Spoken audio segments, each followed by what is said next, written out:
Styrkeløft minder mig om vægtløftning, men her træner man disciplinerne squat, dødløft og bænkpres.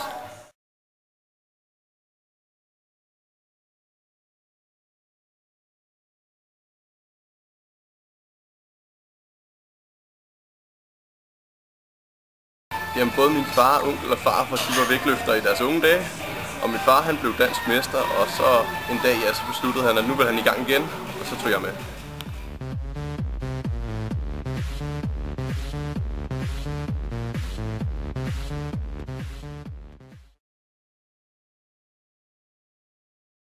Jamen, det er billigere end de andre steder i Helsingør, og så kan man træne 24 timer i døgnet, og det passer mig ret godt, da det ikke altid er mulighed for at træne inden for de andre centers åbningstider, og så er de ret meget fokus på vægttræning heroppe.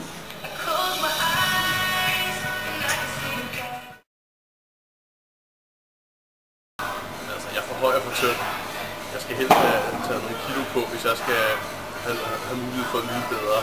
Dem, der generelt yder bedst, det er folk, der er lavere end mig, og så gerne lidt tæt i det.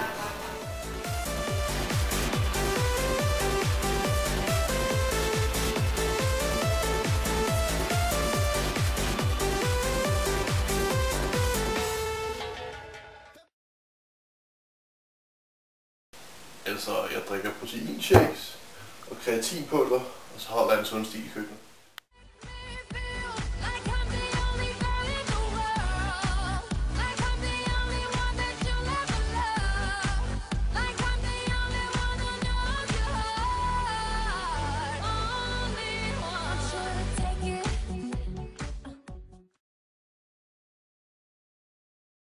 Altså, ved siden af styrketræning, så træner jeg boksning en gang om ugen, sådan også for konditionens skyld.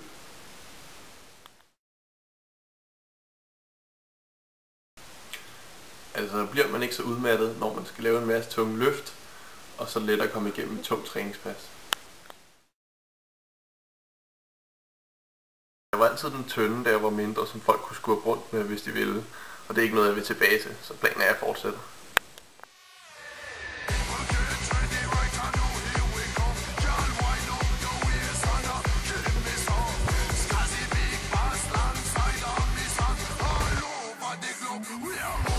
Japan, Israel.